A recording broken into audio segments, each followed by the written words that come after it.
ቃል ያለ ዮሐንስ ራእይ ላይ ያለ የእግዚአብሔር ቃል ነው። መጽሐፍት ዓለም ውስጥ አብረን እንድንገባ አብረን ጮክ ብለን ነው የምናነበው። ከኔ ጋር ክብር ለኢየሱስ ይሁን።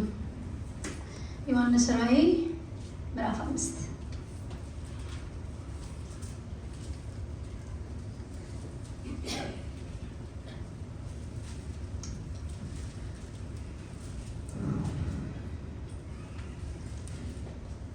ሁላችንም ደርሰናል ብዬ አምናለሁ።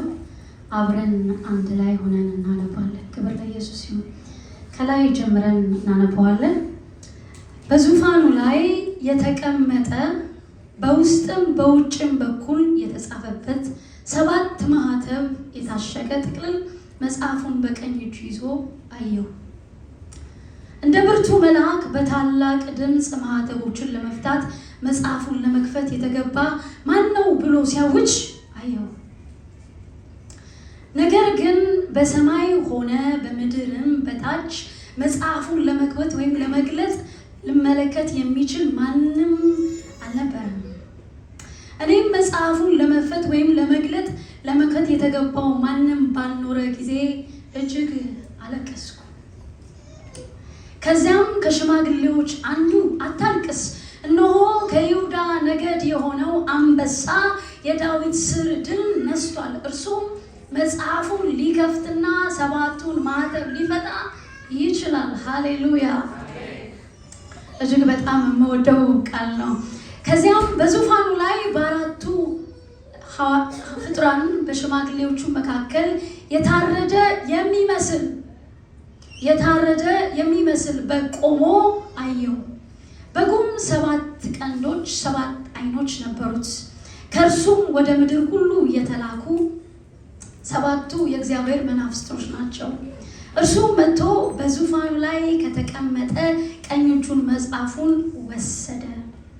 መጽሐፉን በወሰደ ጊዜ ይላል ሕያዋን ፍጡራን 24 ሽማግሌዎች፣ በአዲሱ ትርጉም ስለማነበው ነው እንስሶች ነው የሚለው እዛ ላይ እና በበጉ 4ቱ በግንባራቸው ተደፉ።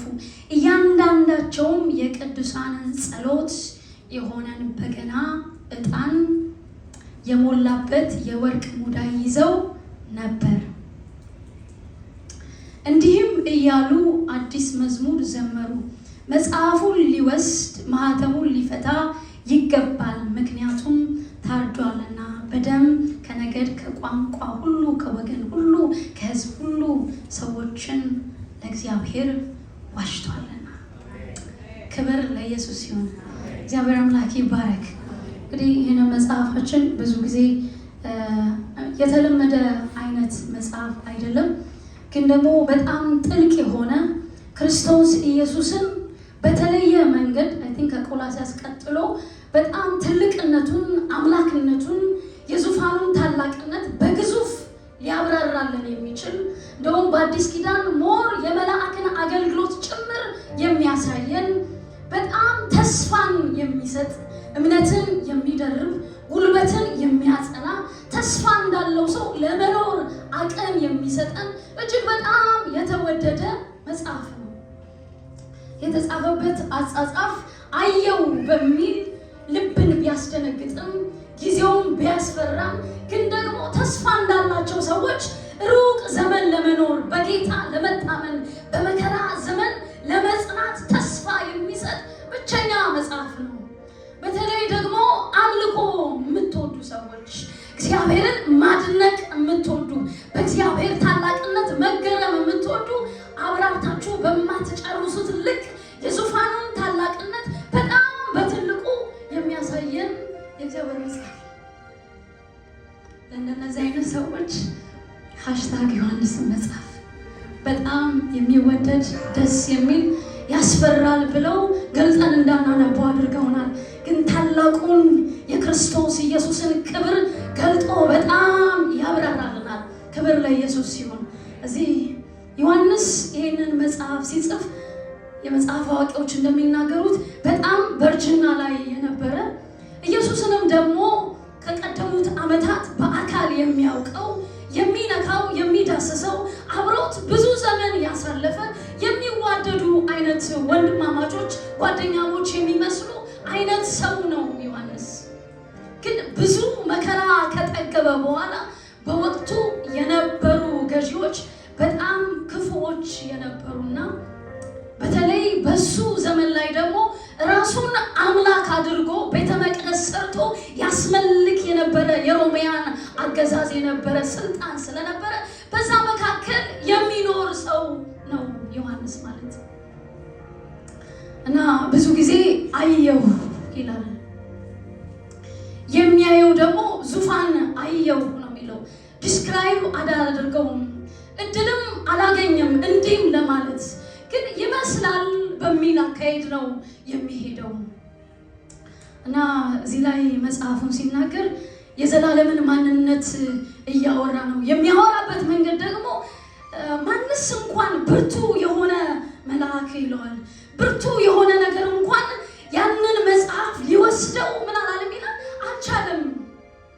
ስለዚህም ደግሞ አለቀስኩኝ፣ አዘንኩኝ ይላልና ከመካከላቸው አንዱ መጥቶ አታልቅስ፣ መጽሐፉን ሊወስደው የተገባ አለ ብሎ የምስራችን አበሰረው ይላል። እና የይሁዳ አንበሳ ይለዋል።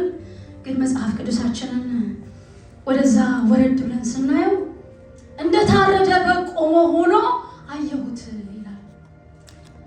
ያ ብርቱ የሆነው የነገረው የይሁዳ አንበሳ አለ ብሎ ከነገረው በኋላ ሲመጣ ግን እሱን ያየሁት ዙፋኑ ላይ እንደታረደ በግ ሆኖ አየሁት። በግ አይደለም ግን እንደታረደ በግ ሆኖ መስዋዕትን ያሳያል። ስለኛ የተከፈለን የፍቅርን ዋጋ መስዋዕትን ያሳያል። ኢየሱስ ክርስቶስ በመስቀል ላይ ሰርቶ በጨረሰው ስራ ደሙን ይዞ ሊገባ በዙፋኑ ላይ ባለፈ ጊዜ ሲያዩት ደም ይዟል፣ መስዋዕትን ይዟል፣ የከፈለውን ዋጋ ይዟል፣ ለምድር ሁሉ ኃጢአት ያደረገውን ዋጋ ይዟል። ከዛ እንደታረደ በግ ሆኖ አየሁት። ግን በግ አይደለም። ምኑን ያየሁት? መስዋዕት ሆኖ ሳክሪፋይስ ያደረገው። ክብር ለኢየሱስ ይሁን። ከዛም መጽሐፍ ቅዱስ ሲናገር ያየውን ባደረገ ጊዜ እያንዳንዳቸውም በግንባራቸው ሰገዱ ይላል።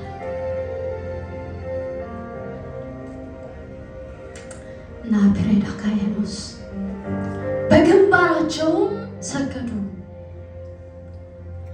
የተከፈለውን መስዋዕት ያገኙትን መስዋዕት በዙፋኑ ላይ በእግዚአብሔር ፊት የተቀመጠውን ሲያዩ በግንባራቸውም ሰገዱ። ምን እያሉት ነው? ጌታ ነህ፣ ይገባሃል እያሉት ነው።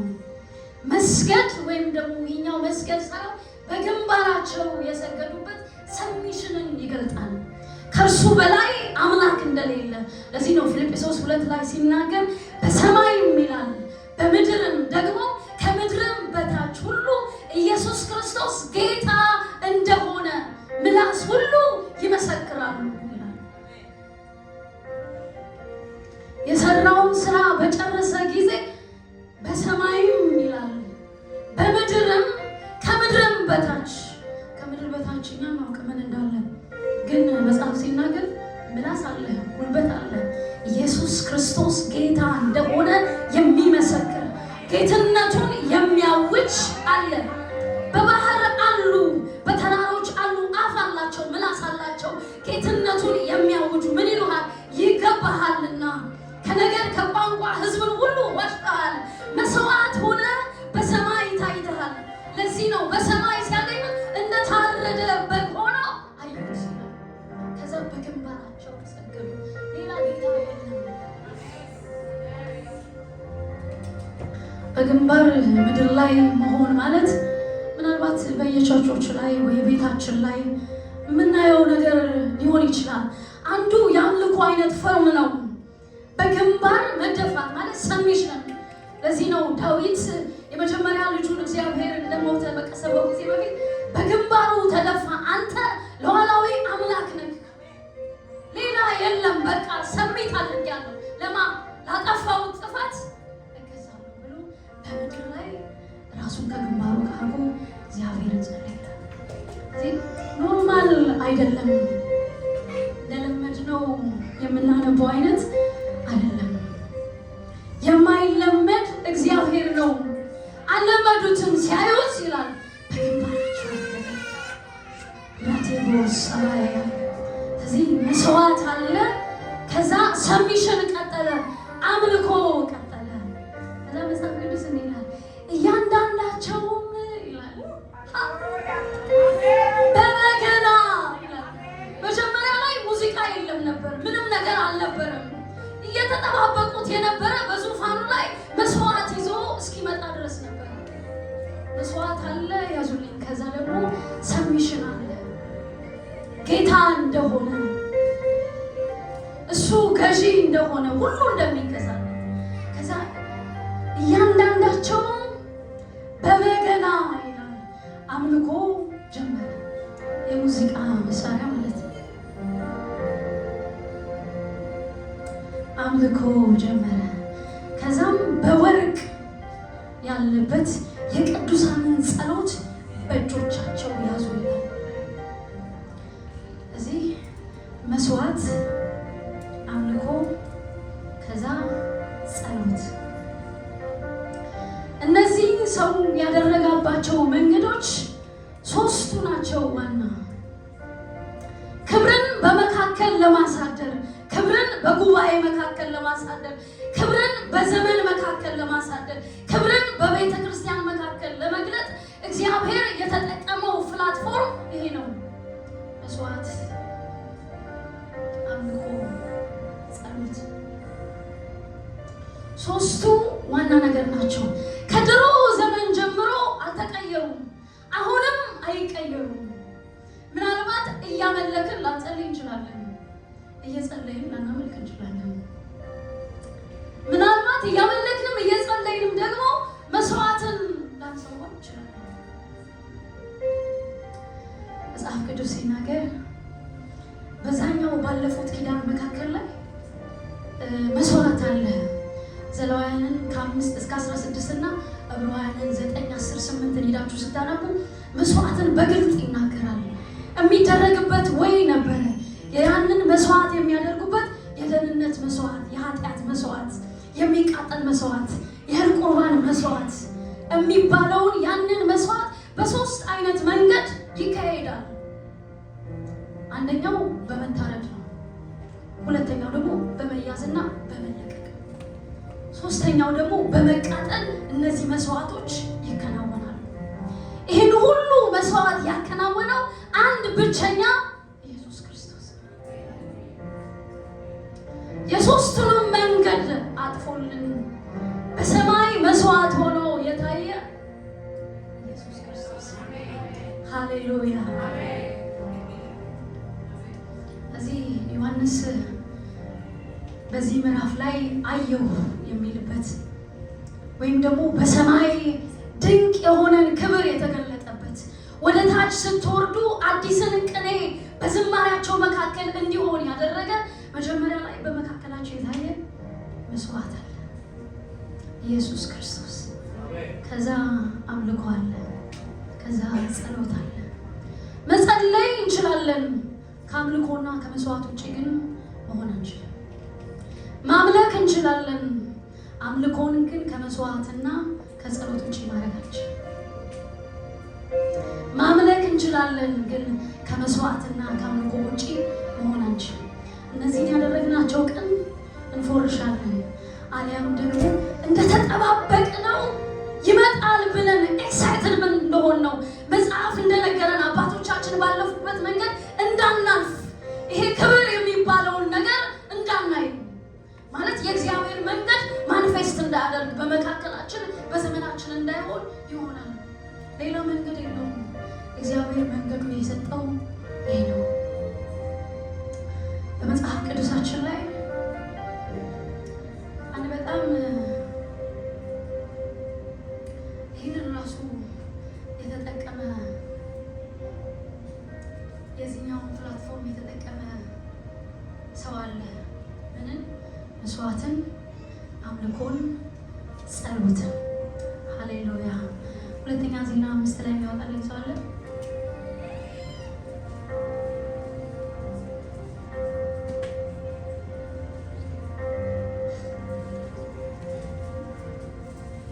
ማይክ ያዘው ካለ ያነብኩ ማለት አንተ ሁለተኛ ዜና 5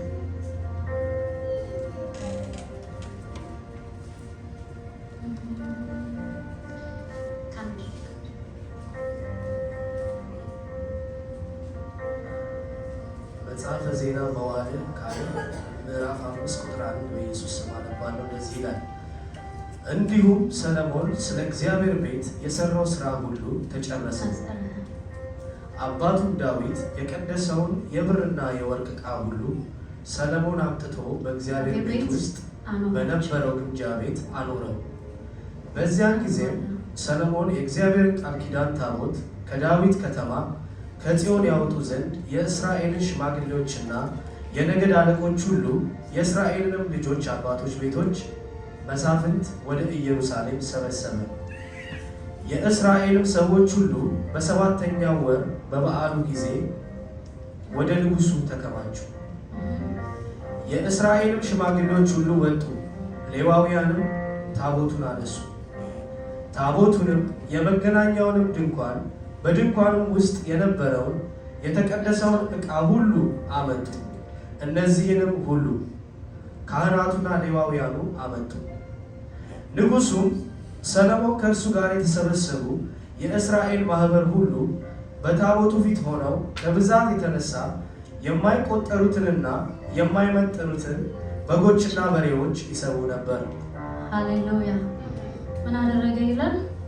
እጅግም ለቁጥር የበዛ መስዋዕትን ምን ይል ነበር ይላል? ይሰዋ ነበር ይላል። ሰለሞን የዳዊት ልጅ ነው። እግዚአብሔርን የሚመለክበትን መንገድ ወይም ደግሞ እግዚአብሔርን የሚፈለግበትን መንገድ ከአባቱ ከዳዊት የተማረ ሰው ነው እና መጽሐፍ ቅዱስ ሲናገር ሂዳችሁ የበደል መስዋዕት የሚቀርቡ ነገሮች በሙሉ ቁጥር አላቸው፣ ልኬት አላቸው። ግን ይሄ እዚህ ጋር ሲናገር ከብዛት የተነሳ ሊቆጠር የማይችል መስዋዕት ምን ይል ነበር? ይሰዋ ነበር ይላል። ከዛ ቀጥሎ የሚያደርገው ነገር ምንድን ነው ይላል? ጸሎትን ይጸልይ ነበር። at the same time ደግሞ ወደ ታች ወረድ ብላችሁ ስታዩት ምን ያደርግ ነበር ይላል? ቸር ነውና ምሕረቱ ለዘላለም ነው እያሉ ይዘምሩ ነበር ይላል። ሰለሞን የተጠቀመው ስትራቴጂ ዮሐንስ ራእይ ላይ ያለ ሶስቱን ነገሮች ነው። መስዋዕት፣ ጸሎት፣ እንደገና ደግሞ አምልኮን። መጨረሻ ላይ የሆነው ነገር መጽሐፍ ሲናገር ካህናት እንኳን ሊቋቋሙት ወደማይችለው ቤቱን በክብር ሞላው ይላል። የተጠቀመው ስትራቴጂ ነው። ከአባቱ መንገድ የሄደበት መንገድ ያንን ነገር አደረገው። ክብር ለኢየሱስ ይሁን። ቤተ መቅደሱን ሰርቶ በጨረሰ ጊዜ በእኛ ዘመን በአዲስ ኪዳን ነዋሪዎች እንደሆንን ቤተ መቅደስ የምንለው ይህም ቤተ መቅደስ አይደለም። እኔና እናንተንን ቤተ መቅደስ የእግዚአብሔር መንፈስ ማደሪያ እንደሆናችሁ አታውቁም? ምን ይላል? ሃሌሉያ። እኔና እናንተ የእግዚአብሔር ማደሪያ መቅደሱ ነን። ሃሌሉያ። ከዛም የምናወጣው የምናደርገው ምን ሰዋው አርደን ፈልገን ሩጠን በተራራ ሄደን የምንሰዋው አንዳች ነገርም የለም። እጅግ በጣም የታደልን ምስጉን ህዝቦች ነን። የደረስንበት ዘመን የታደልን። ሃሌሉያ። ያለ ድካም መንፈስ ከሆነው ጌታ ጋር መንፈስ ሆኖ በእርሱ መንፈስ ህብረትን እንድናደርግ የተጠራን ሰዎች ነን። የምናርደው የምንሰዋው አንዳች ነገር የለም። ግን መጽሐፍ ቅዱስ ሲናገር ሕያው መስዋዕት ሆናችሁ ለእግዚአብሔር እንድትቀርቡ ይላል። ሮሜ 12 ላይ ሄዳችሁ መጽሐፍ ስታዩት እዚህ መስዋዕት መሆን አለ። ወንድሞች ሆይ እለምናችኋለሁ በምን በርህራሄ ሕያው መስዋዕት ሆናችሁ የሚመችን አገልግሎት እንድታገለግሉ ሕያው መስዋዕት ሆናችሁ በእግዚአብሔር ፊት ምን በሉ? ቅረቡ። ሃሌሉያ። መስዋዕት ካለ የሚሰዋበት አልተር አለ። የትኛውንም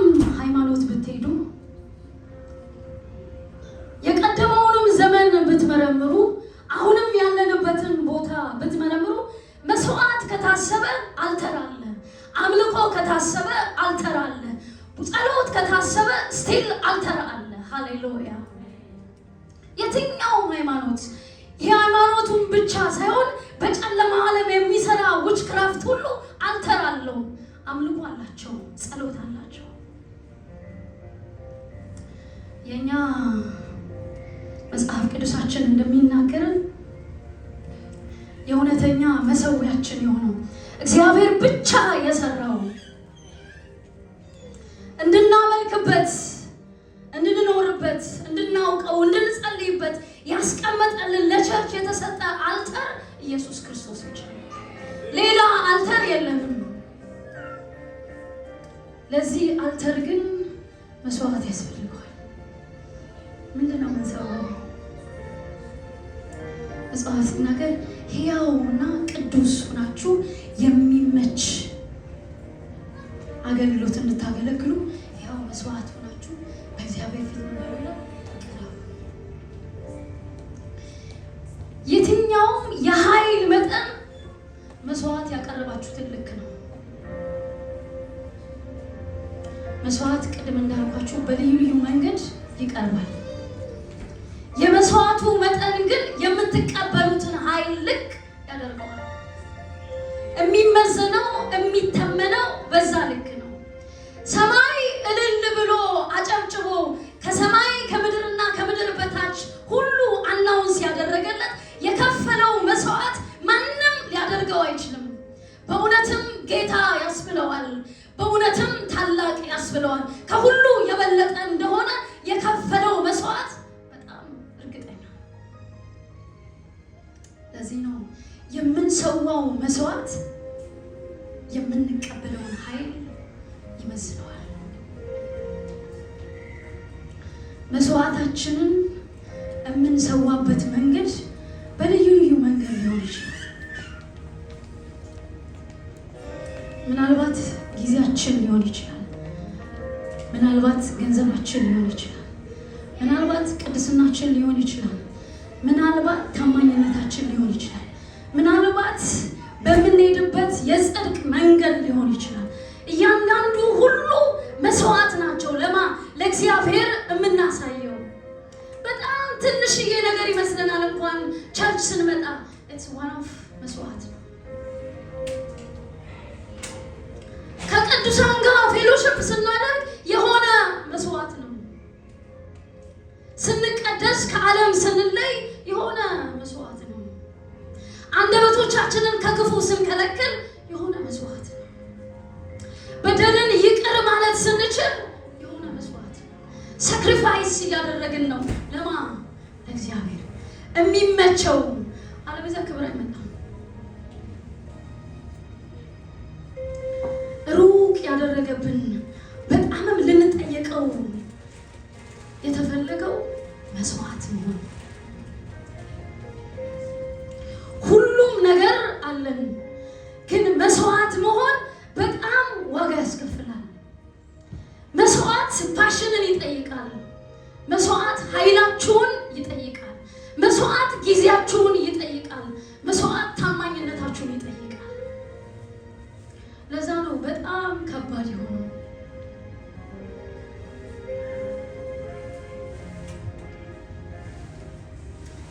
ለምን ሲባል የሚመጣው የኃይል መጠን ሳክሪፋይስ የምናደርገው ሰው ቀሎት ሊጸልይ ይችላል፣ ሊያመልክም ሊዘምር ይችላል፣ ሙዚቃም ሊጫወት ይችላል። ግን መስዋዕት በጣም ከባድ ነው። ልንለማመደው ያስፈልጋል። እግዚአብሔር በመጨረሻው ዘመን ሊያመጣው የሚፈልገው ተሐድሶ በዚህ ስርዓት ውስጥ ስንሆን ነው። መስዋዕትን፣ ጸሎትን፣ አምልኮን ማስታረቅ የጀመረ ሰው ክብር በመካከሉ ማደር ይጀምራል።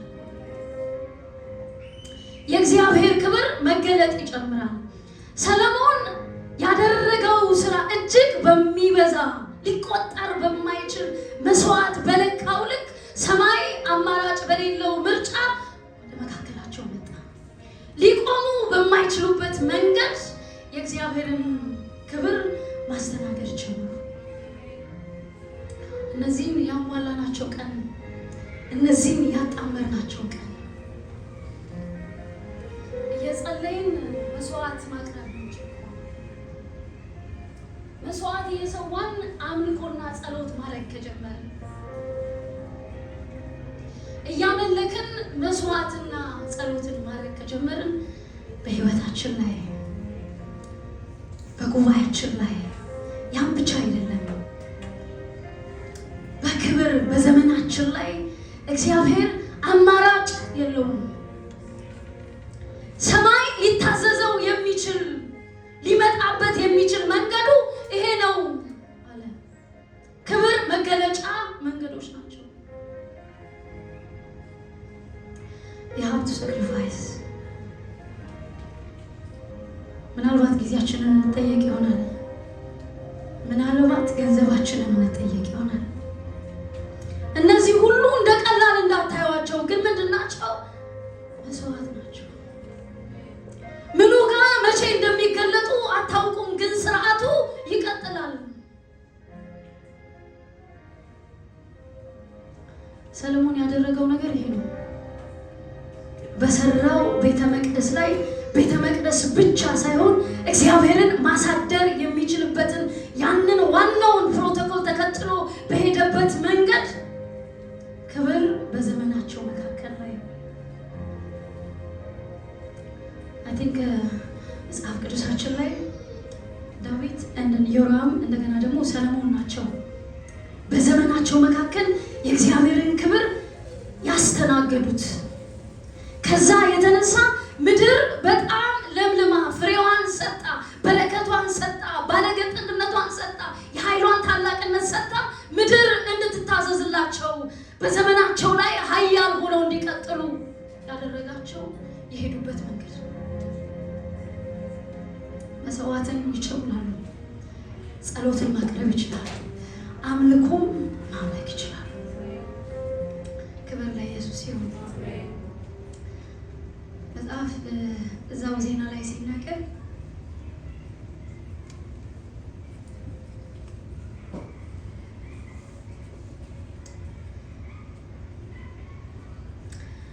እንደዚህ ይላል። መሎጊያዎቹም በጣም ረጃጅም ከመሆናቸው የተነሳ ታቦቱን ካለበት ድረስ ያሉትን ጫፎች ከመቅደሱ ፊት ለፊት ይታዩ ነበር፣ ከመቅደሱ ውጭ ግን አይታዩ ነበር። ዛሬም በዚያ ቦታ ላይ ይገኛሉ። እስራኤላውያንም ከግብፅ በወጡ በኋላ እግዚአብሔር ከነሱ ጋር ኪዳን ባደረገ ጊዜ ሙሴ በኮሬብ ተራራ በወጣው ካስቀመጣቸው ከሁለቱ ጽላቶች በቀር በታቦት ውስጥ ምንም አልነበረም። ካህናቱ በቤተ መቅደሱ ወጡ። ከዚያም የነበሩ ካህናት በምድባቸው መሰረት ባይሆን ሁለት ራሳቸውን ቀድሰው ነበር ይላል። ካህናት ናቸው ምን ብለው ነበር ይላል? ቀድሰው ነበር። ቅድስና ራሱ አንዱ መስዋዕት ነው። አንደበትን ከክፉ ከመከልከል ከኃጢአት በመራቅ በምናደርጋቸው የቀን ተቀን ውሏችን ውስጥ እንደ ካህን ሊገባን የሚገባ ክብርን እንደሚያሳድር ሰው እግዚአብሔርን እንደተሸከመ ሰው እግዚአብሔር እኮ አለ፣ ግን ከስሜት ከፈቃዳችን ከኛ በልጦ እንዲሄድ የግድ እነዚህ ነገሮች መስተናገድ አለባቸው። ድሮ ነው ብለን እንዳንተው መጽሐፍ ቅዱስ ሲናገር በአዲስ ኪዳንም ትቀደሱ ዘንድ በኑሯችሁ ሁሉ ምን በሉ ይላል? ፈልጉ። የእነዚህ ሁሉ መንገዶች ናቸው ክብርን በመካከላችን በጣም ቀሎን ኢንጆይ እንድናደርግ የሚያደርጉን እነዚህ መንገዶች ናቸው። ምዕራፍ 6 ላይ እንደውም ካህናትን ቀደሳቸው ይላል። እሱ ራሱ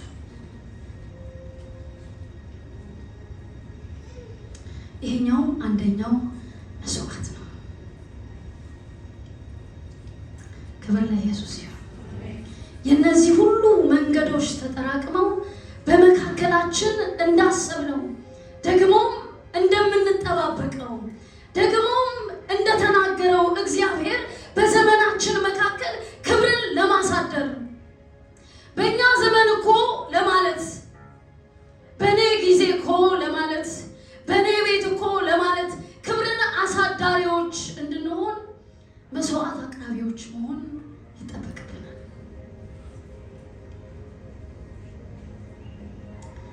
ሃሌሉያ። እሱ የተከተለው ያኛውን ፓተርን ዮሐንስ ራእይ ላይ ያየነው እነዚህ በጣም ከሚገባው በላይ ሆነው ራሳቸውን ዝቅ አድርገው ማንነቱን ለማየት የሄዱበት መንገድ በፊታቸው የቀረበን መስዋዕት አንድ ጊዜ መስዋዕት አለ ብለን ራሳችንን እንደፈለግን ልንኖር ያልተጠራን በጸጋ ዘመን ብንኖር እግዚአብሔርን ማሳደር እግዚአብሔር የመረጠን ቅዱስ ካህን ለርስቱ የተለየን ህዝቦች ብንሆንም ግን ራሳችንን ለእግዚአብሔር የሚቀር ነገር የለም። እግዚአብሔር ምን ነው? ዋናዬ ነው። ጊዜን ብትፈልግ እሰጥሃለሁ፣ ገንዘቤንም ብትፈልግ እሰጥሃለሁ፣ የሆነ ነገር ቤቴን ብትፈልግ እሰጥሃለሁ፣ የሆነ ነገሬን ብትፈልግ እግዚአብሔር ካንተ የሚበልጥ የማቀርበው መስዋዕት ሌላ የለም። እዚህ ይሄንን መስዋዕት እንላለን አቀርባለሁ። እግዚአብሔር ይባረክ። እዚህ ክብር የምናሳድርበት ታላቁ መንገድ በመካከላችን ምንድን ናቸው? መስዋዕት፣ ጸሎት፣ አምልኮ። እነዚህ ግን ብቻቸውን የሚነጣጠሉ አይደሉም።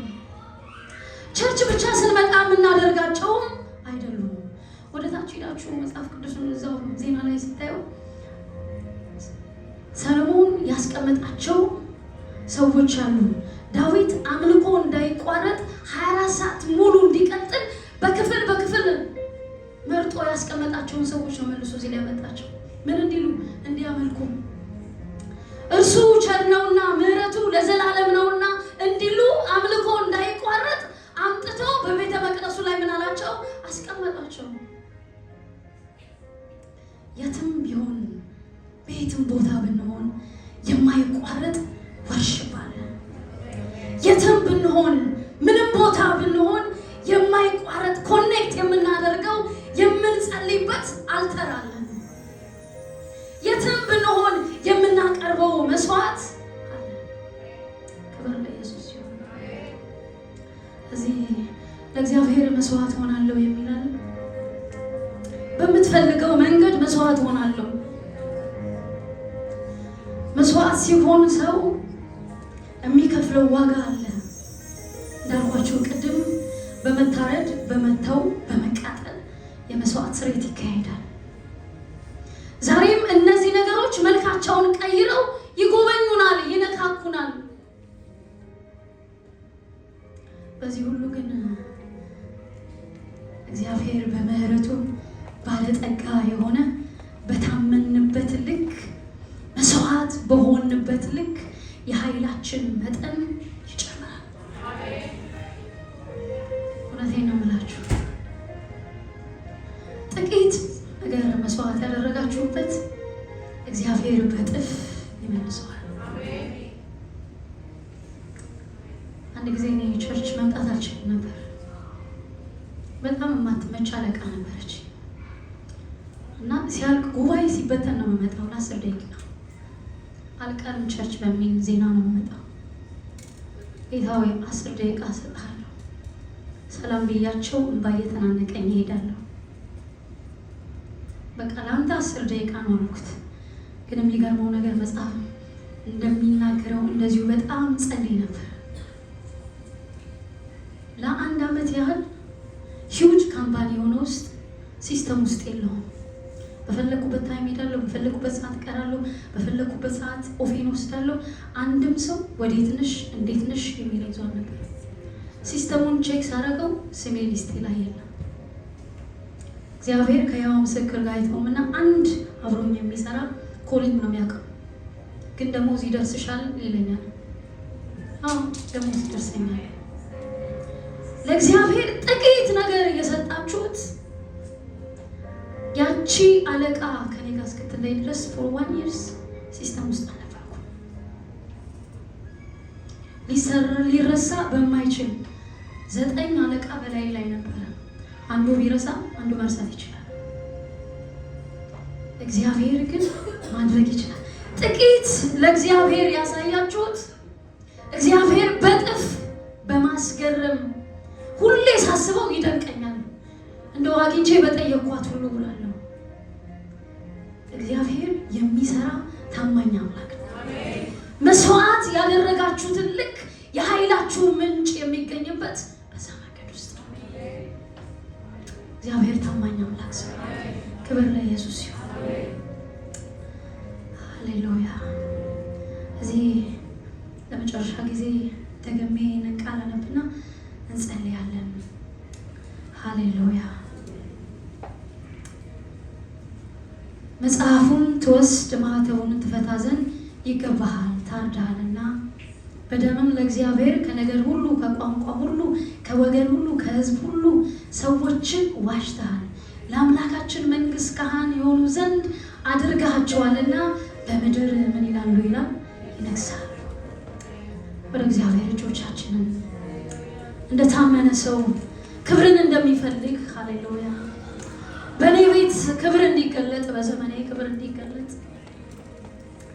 እግዚአብሔር በመካከላችን እንዲያድር መስዋዕትን እሰዋለሁ፣ በፊት ሳላቋርጥ እጸልያለሁ፣ አምልኮን አመልካለሁ የሚል ወረብ ሀገበስ ቀዲማ ኢብራዶቭ መለኬላ አዶሬስ ሃሌሉያ ክብርን እንደሚፈልግ ራሱን ዝቅ እንደሚያደርግ ሃሌሉያ ራሱን እንደሚያዋርድ ወደዛ ትሁት ወደ ሆነው ሰው እመለከታለሁ እንደሚል የሚመለከት እግዚአብሔር የሚያይ እግዚአብሔር ራሴን በፊትህ አዋርዳለሁ። ሬታፓይ አማናኮቴስ ኢላማንታ ለባሄ ረቦሽቀያስ እግዚአብሔር ሆይ እናመሰግንሃለን። በዘመናችን ይሄ እንዲሆን በኃይል ታላቅነት በብርታትህ በሰጠህን ጸጋ ብዛት በዘመናችን ላይ እግዚአብሔር አምላክና አባት ሆይ የታመኑ መስዋዕትን የሚያቀርቡ ላንተ የተለዩ መተው ምንችላቸውን እንድንተው ጸጋ በመካከላችን እንዲበዛ ምሕረትና ቸርነት